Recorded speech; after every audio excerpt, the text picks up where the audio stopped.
Good morning and welcome to the VLV Spring Conference. This is actually the 40th anniversary year of the VLV, so we're particularly pleased to see so many of you here. And we'll be looking at other things that we might do in the year ahead to celebrate our 40th anniversary. But I'm Colin Brown, I'm chairman of the VLV. As I say, it's a delight to welcome you all here today. A couple of the normal announcements, the emergency exits are at the back of the hall. We're going to get stuck into the business really quickly this morning. Delighted that our first guest is Baroness Stowell, and the chair for that session is Torrin Douglas. Torrin will be well known to, I think, most of us. He's one of the most experienced, long-lasting, if that's the right word, media commentators, including a 24-year stint as the BBC media editor. So welcome to all of you, and I shall pass over to Torrin now, who will introduce Tina in a bit more detail. Torrin, over to you. Thank you very much, Colin, and good morning, everybody, and welcome. I'm delighted to welcome our opening speaker, Tina Stowell, MBE, the Right Hon.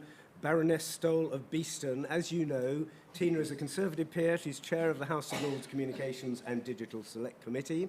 She was formerly leader of the House of Lords and a cabinet minister, and then she was chair of the Charity Commission. And of course, leader of the House is one of those jobs where if you're not careful, you end up at the coronation holding a sword for a whole hour. And I think you may have escaped a pass there, but yes, you'll have done yes. your own ones, I'm sure. Yeah, I've held a cap of maintenance for a long time. Have you? Well. Yes, by the side of the Queen. Did you do press-ups and so on? No. Anyway, before the House of Lords, she spent 9 years at the BBC, including spells as head of communications at the BBC Trust, working to three chairmen, Gavin Davies, Michael Grade and Michael Lyons, and latterly as BBC Head of Corporate Affairs. Now, as BBC media correspondent in that time, I was always grateful for her wise guidance, and I would love to tell you lots more about our time there together, but we are very tight for time this morning. Tina has to get back to the House of Lords for a bill, and Charlotte Moore has to catch a lunchtime train to Liverpool for the Eurovision Song Contest. So we're really grateful to both of you that you found time to speak to the VLV members on a very busy day. Tina is going to be addressing the topic, why the BBC needs to make the case for its future, and who it needs to convince. And after questions from me, I'm going to throw it open to the floor for your questions up until 11 o'clock when we have the handover. So please welcome Tina Stowell. Thank you. Thanks, Ken. Thank you. Thanks very much, Torrin. And it's probably worth saying that in that quick summary of BBC chairman that I work for, neither Gavin Davies nor Michael Grade made it to the trust. But because even Michael, I'm afraid, although he was the architect of the trust, he never actually became the chairman of it. But it's great to be here, and indeed it's probably about 15 years or more since I was last here. And when I was here then, it would have been probably here sort of to listen to one of those BBC chairmen delivering a speech that I would have helped write. So it's great to get the opportunity to deliver my own speech to you all today. And what I'd like to spend some time talking about, as Torrin has said, is the future of the BBC, why we might want it to exist in a world full of choice, and the dangers to its future if the BBC itself doesn't define its role for a modern world and address the major strategic challenges it faces. I think the majority of people would agree that the BBC plays an important part of our national life. It has been there for 100 years to provide trusted news, educational content and entertainment that is admired across the world, and we wouldn't want to see it go. But is that reason enough to maintain our ongoing loyalty? For some, it's rhetorical to ask, why would we not want such a precious public asset to continue doing the same in the century ahead? For others, it's perfectly reasonable to respond, but why should we in this era of never-ending choice of media players who provide very similar services? Now, just this last 12 months, the BBC's coverage of the late Queen's Platinum Jubilee, followed by her funeral and the King's coronation last weekend, have demonstrated the BBC's role in bringing us together at times of national celebration and contemplation. But royal events don't usually happen that frequently, and the BBC isn't the only place for us to view them or tune in for other major national occasions. And it's worth reflecting that the institution of monarchy, which has been around, as we know, far longer than the BBC, offers some interesting parallels when it comes to questions the BBC must wrestle with. And as we've already mentioned, only last Saturday, we watched as the King sought, in my view successfully, to preserve the traditions and symbols of monarchy by representing their enduring values of unity and stability to a modern multi-faith nation. When my committee conducted our recent inquiry, it was clear that at its best, the BBC is both a feature and a reflection of our national identity. Some people describe it as a national glue, which binds the nation together, irrespective of our political affiliations or personal differences. The experiences of the US offer a stark reminder of what can happen when the media environment and trust in news splinters along political divides. Now, whilst the BBC might be one of the best defences we currently have against the same happening in the UK, it's not as robust a defence as we need it to be, and the BBC must take responsibility for that vulnerability. The real threat it faces really does not come from politicians. I admit they don't always help, but they don't represent the biggest danger. So let me turn to what I think does. So as we know, audience habits are changing. People have unprecedented amounts of choice now about where, when, and how they consume entertainment and news. More and more people are looking at what the BBC has to offer, how it represents them, and their perspective, and choosing to go elsewhere. The facts speak for themselves. The traditional broadcaster's share of UK viewing fell from 97% in 2010 to 70% in 2021. And this downward trend is continuing, with predictions that it will fall to 50% within 5 years. To be blunt, the BBC can't keep defying gravity. The future looks challenging, and every day that goes by demonstrates that the BBC is facing trouble ahead. That's why the BBC itself must be clearer about what it's for. In an age of endless competition for people's time and attention, it needs to have a more compelling vision for its future. Last year, Tim Davie, and I'm a big supporter of Tim's, said the BBC's future lies in it being the only global, all-digital public service broadcaster. That's certainly a bold ambition, but it can't be a means without end. And importantly, if it's to retain national loyalty, the BBC should aim to be the preeminent domestic broadcaster with international appeal, not hope to be a global player which maintains domestic audience appeal. A distinctive BBC within a domestic market dominated by global players will be critical to its future, and whether people are willing to pay for it. But previous attempts to map out distinctive territory have not always been convincing. Talking about high-quality, unique content is tricky. For example, because some of what makes the BBC unique is not necessarily high quality, and what it does that is high quality is not always unique. It's also getting both harder as more players provide ever more content, and more expensive as prices rise and inflation bites. This is a serious problem because if the uniqueness is the way the BBC is funded, what is left of its distinctiveness once the licence fee diminishes in importance or disappears altogether. In short, the BBC cannot be all things to all people, and meeting its objective to be distinctive is getting progressively harder. At some point, the BBC will need to come out with a bold, ambitious strategy that says what it's going to do more of, what it's going to stop doing, and what its strategic driving purpose is that will command people's confidence and support for how it operates in the decades to come.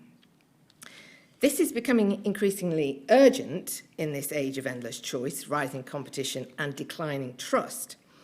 In my view, this new vision can't come soon enough. It's needed well ahead of the next Charter Review in 2027, because it should inform decisions about how best to fund the corporation. And I'll come back to funding in a moment. But first, the BBC must show how it will foster widespread public trust through better understanding and representation of all its audiences. Because whilst the BBC understandably promotes how well it is performing across a range of measures when compared to other broadcasters, the picture of its performance in isolation isn't as good as it needs to be. Trust in BBC News has fallen 20 percentage points in the last 5 years, from 75% to 55%.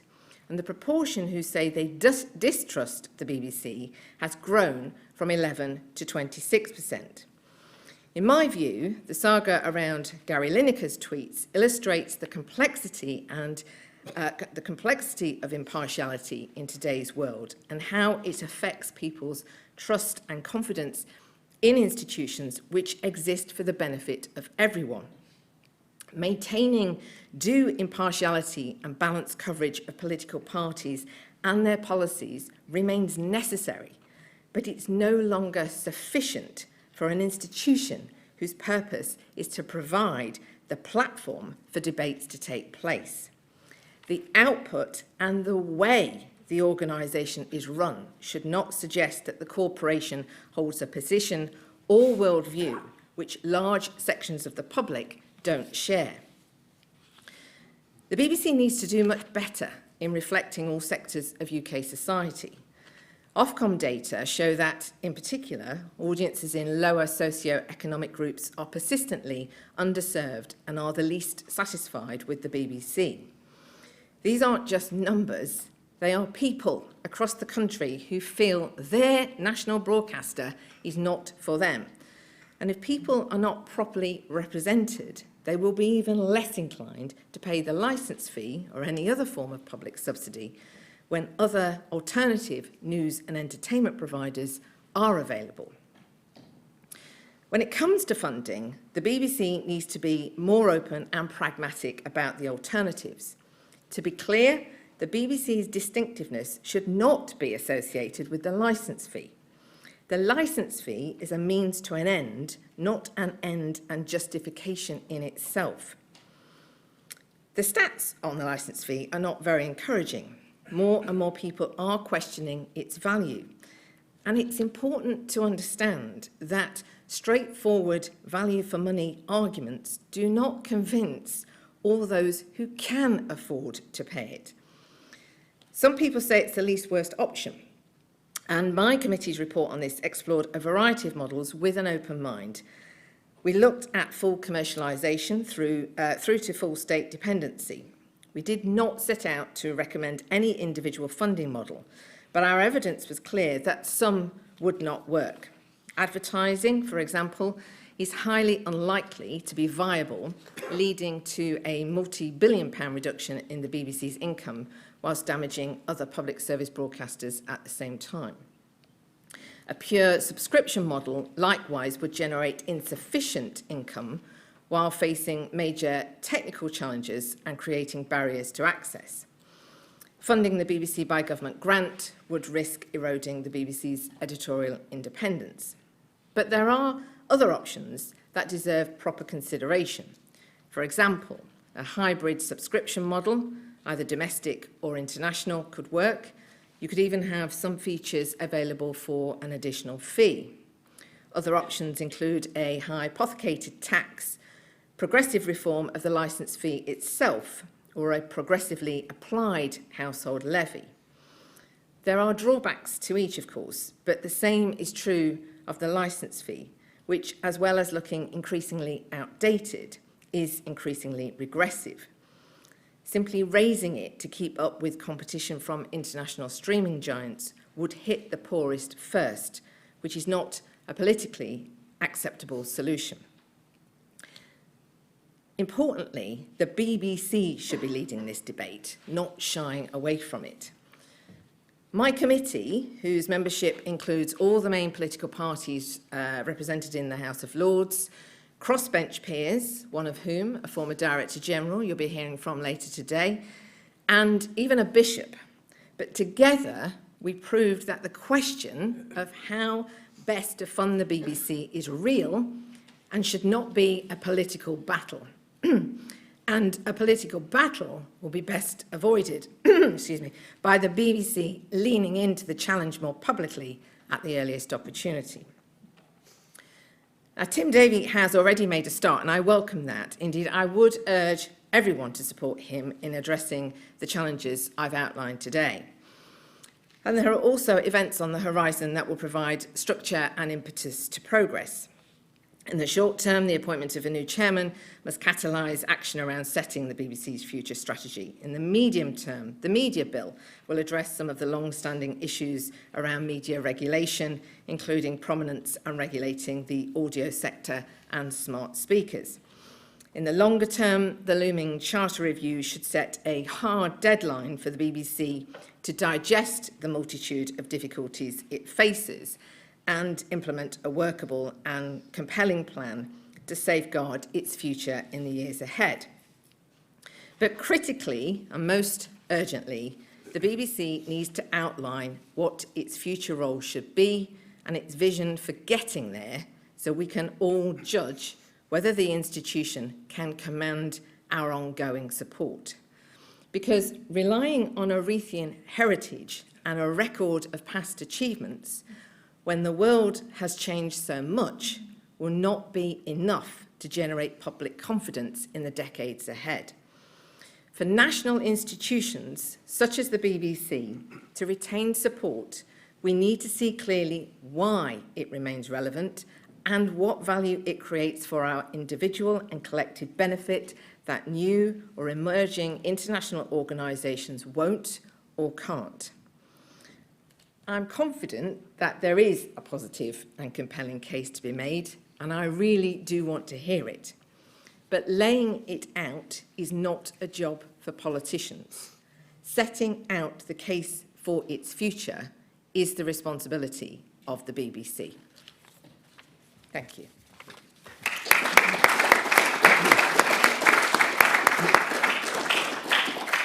Thanks very much, Tina. That was a great analysis of all the issues. I'm going to ask you, do you think the BBC is just keeping its powder dry at the moment? And perhaps you wouldn't blame it, given what's been going on in the politics generally and politics related to media. Do you think that's why they're doing it? And also linked to this, do you know when the BBC funding review is actually going to start? And these things presumably should be coordinated. Well, I mean, I know that there's a lot of activity going on at the BBC. I mean, Tim Davie, when he was before our committee last year, made it clear that there was an ongoing process of strategy review. But I hope they're not just waiting and keeping their powder dry. That's what I'm urging them not to do. Is not to sit back and wait for the politicians to set the agenda, which will then inform the debate. What the BBC should be doing is coming forward with proposals. It's not for the BBC to decide. It's for government and Parliament to make decisions. But the BBC should very much be taking the lead here, and it needs to get on with it, is what I'm saying. As to the relationship between that and funding, yes, the two are very much linked. But as my committee made clear in our report last year, the decision about funding, which is becoming urgent because of the pressure on, the financial pressure on the organisation and just the lack of certainty of the future beyond 2027 in terms of where its income will come from, means that that decision should be informed by a clear sense of, well, what is the BBC going to look like in the in the decades ahead, and what are the cost-benefit analysis of different forms of alternative funding in order to help decide which one of those should would be best. And as to where the government is with their funding review, well, you'd have to ask the government that. All I know is that the promised review, which we anticipated last July when we came out with our report, clearly hasn't happened. So I don't know whether that's still intended or not, but what I do, what I want to see is something which is, open, impartial, and transparent. But as I say, very much informed by what the BBC is proposing for itself. You wrote a letter to Tim Davie in March saying you would welcome an update on their strategy review, which they said they are doing a detailed strategy review by June 2023.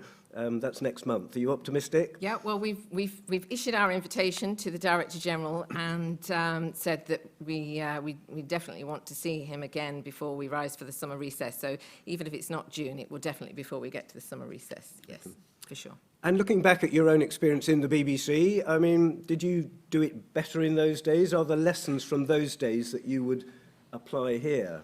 Well, I mean, I'd say a couple of things, really. I mean, the BBC has, its approach to some of these big questions in the past has been to, as you have said, to sort of, keep its head down and I think sort of, sought to kick the can as far down the road as it can to avoid, some of these big challenges being faced. But we're running out of road.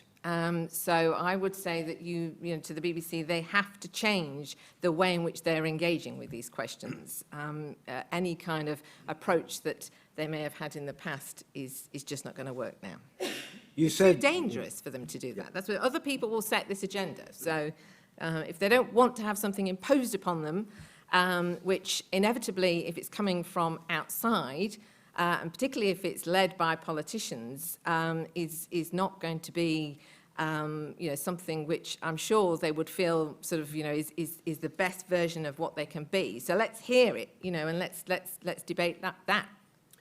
You'll be aware that the nation's press don't always have the best of BBC interests at their heart, even though their readers absolutely love the programmes that they listen to and watch. How much of a difficulty is that, did you find, in getting the BBC's case across to people?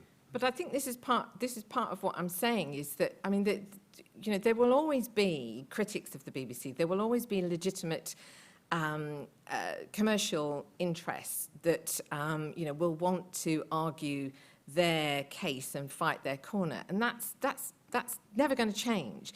But the audiences, the audiences, the readers of newspapers, people who pay their licence fee, that is who should be concerning the BBC, because what is clear from the data that is available for anybody to look at, and some of which I've said in the speech that I've just given, is that faced with more choice, some of these people are turning away. And if we still believe there is a value in having a national broadcaster, then that national broadcaster has got to get better at serving all of those audiences and showing all of those audiences that as a national institution, it really does serve everybody and is there to represent all of their interests and their collective interests. And and I think for any media organisation, any newspaper sort of that wants to sort of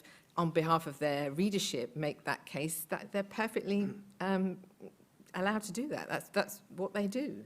Tim Davie, as you pointed out, came out actually with a very big vision for the BBC, which was to be the only global all-digital public service broadcaster within 10 years, pretty much.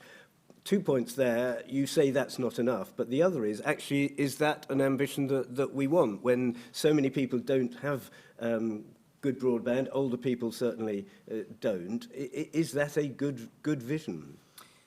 Well, I mean, the thing about the vision of being sort of a global all-digital PSB, as I've just said, is that that's a means to something. The BBC's ambition can't be that we just want to be big. It's kind of like, but what for? Why? What are you going to do? What is it about a publicly funded national institution that wants to be big is relevant in the next 25 years. And as I said earlier, just relying on the heritage is not going to be case or argument enough. So that's why I say it's not enough. As to whether being all digital as a PSB in the future is the right thing for it to be, I mean, clearly, and I think Tim's acknowledged this himself, you can't just, get there and sort of not worry about the people who are, would not be able to access it at the moment because of, either accessibility of broadband in all parts of the UK. So, this would have to be a transition for sure. And the government has a responsibility to make sure that broadband is rolled out in the way that it needs to be. And one of the inquiry we're currently doing as a committee and are about to conclude and will be publishing our findings in the next few weeks is about that digital divide and that still exists, the complexity of that, and what more the government needs to do to make sure that that gap is closed. Thank you.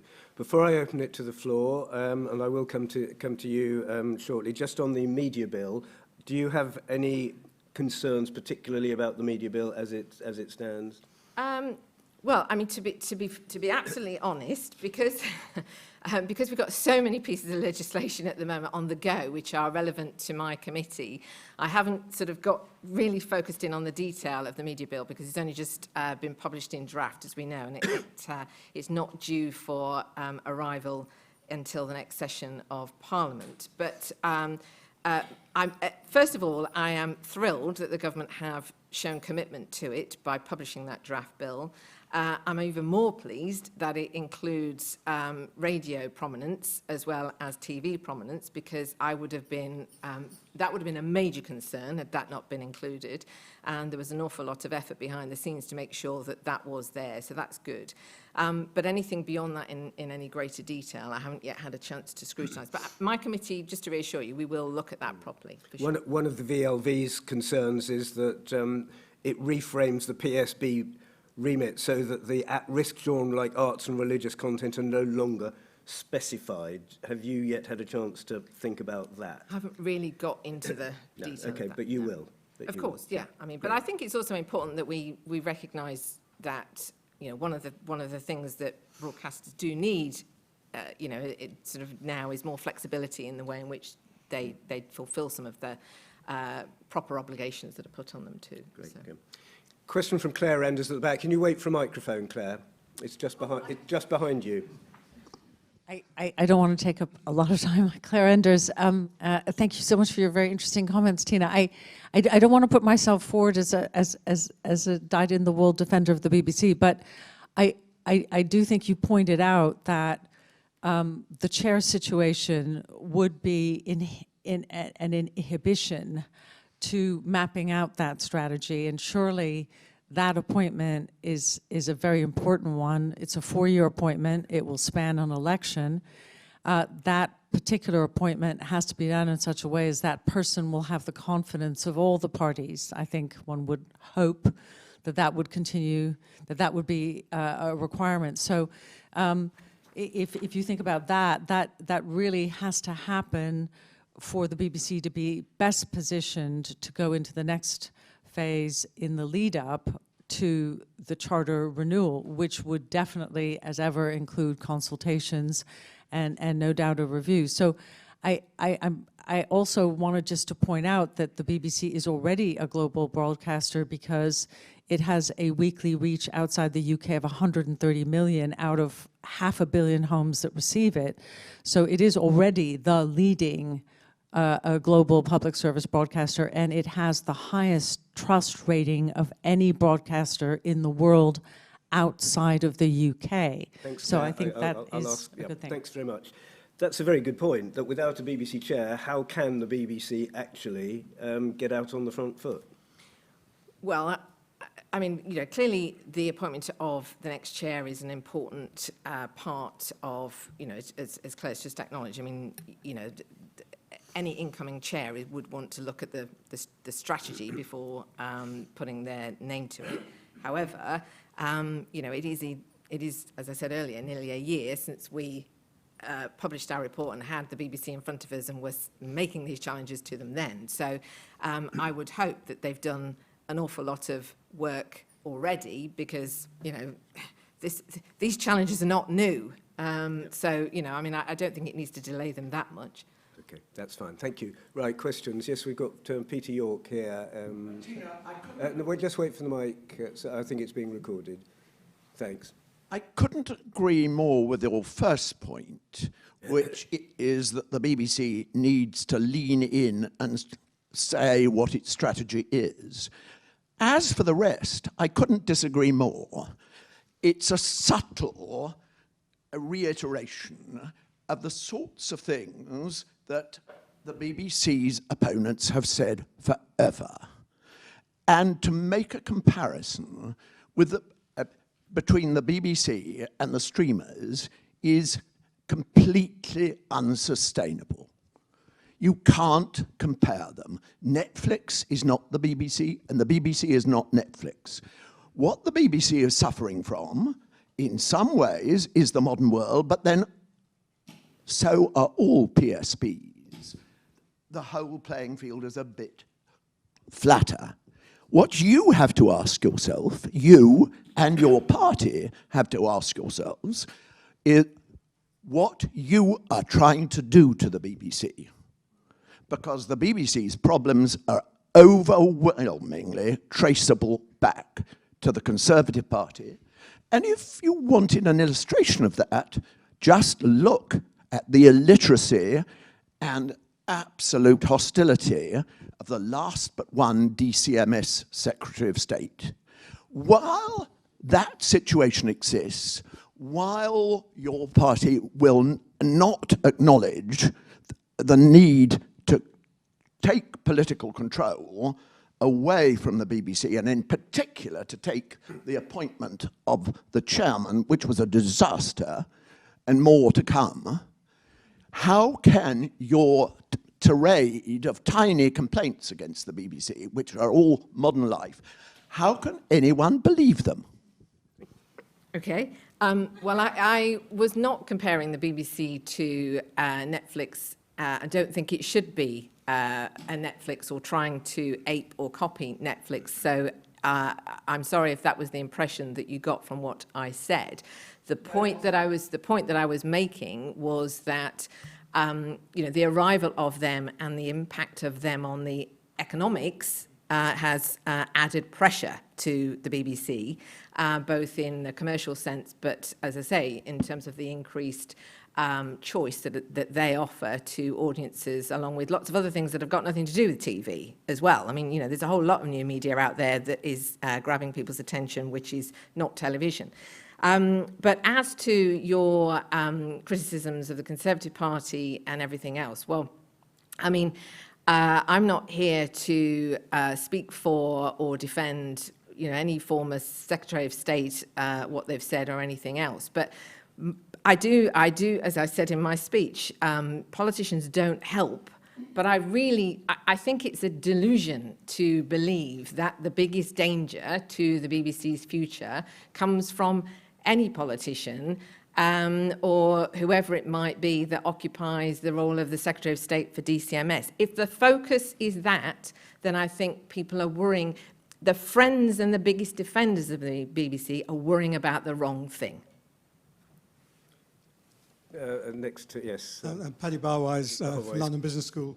Do I have to press something? Or No, just right into it. Talk right into it. talk right into That's it? yeah. Okay. Just to sort of push back a little bit on that, the reason why some of us do think that the biggest challenges to the BBC are driven by politicians, it's about the money. And as you've rightly said, real costs are increasing. Obviously, competition is increasing. The need to invest in digital transformation is going to increase those costs further.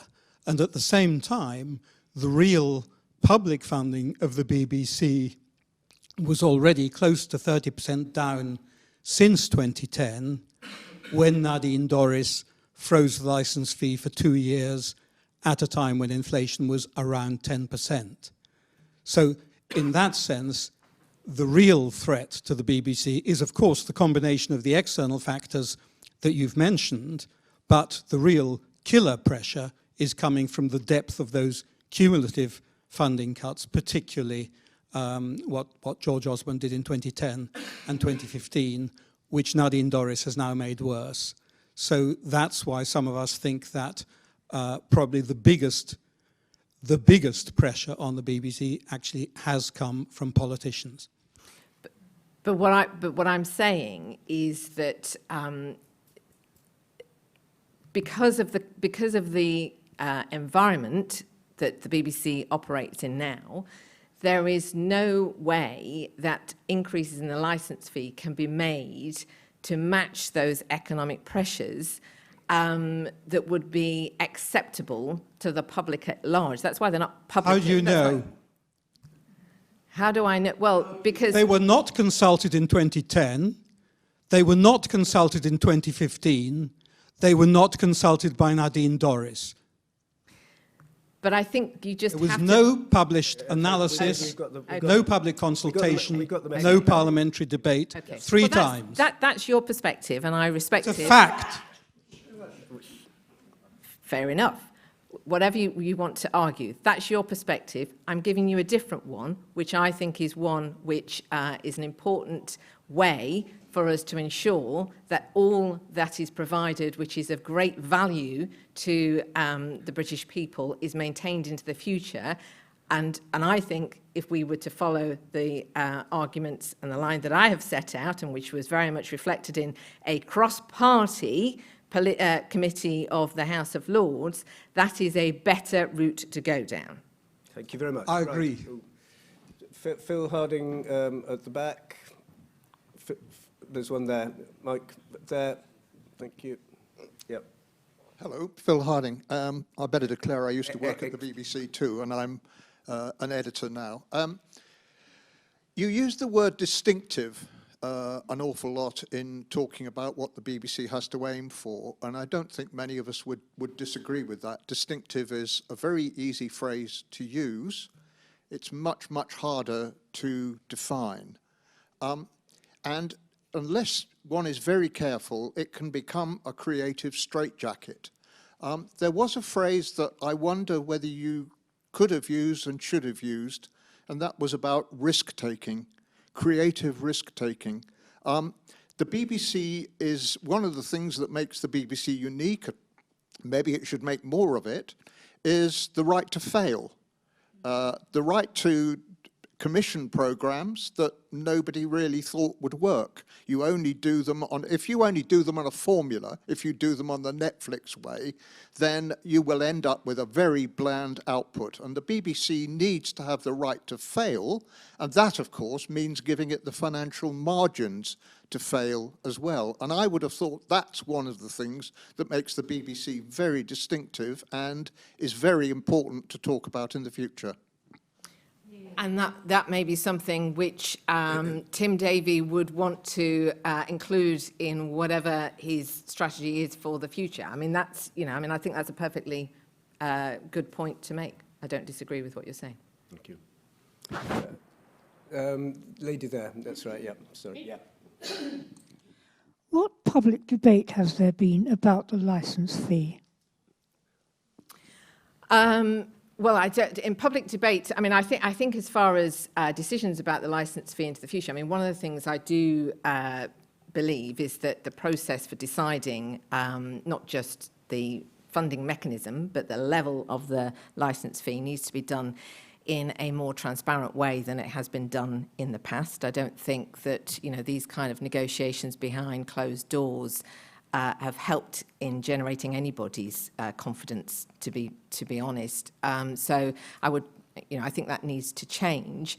And as we put in our report last year, in our select committee report, there has to be various stages of public engagement over the next few years to make sure that there is a good understanding of where everybody is on it. So I think that is an important part of the future ahead. But I think we need to, as I say, those decisions or people's views are only going to be sort of the most that the more that they understand what it is they're being asked to judge whether they're willing to pay for it in a certain sort of particular way, they need to know, well, what is it you want me to pay for?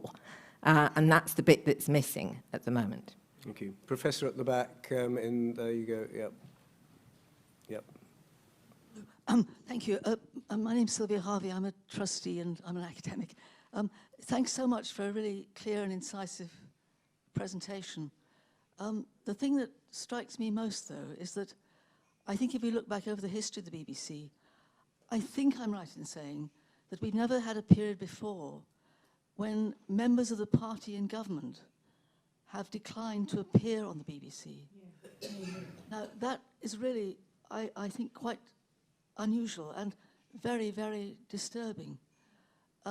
So while, I mean, I welcome, in a way, you're saying to people that just behave like grown-ups, you know, but I mean, to behave like grown-ups, we have to be in a world where everyone is behaving like a grown-up. Thank you. Yep. And I do have, so I think the BBC has been seriously frightened, and it might be quite right to say, well, just grow up, you know, but the environment has been hostile, I think it's fair to say. Yep.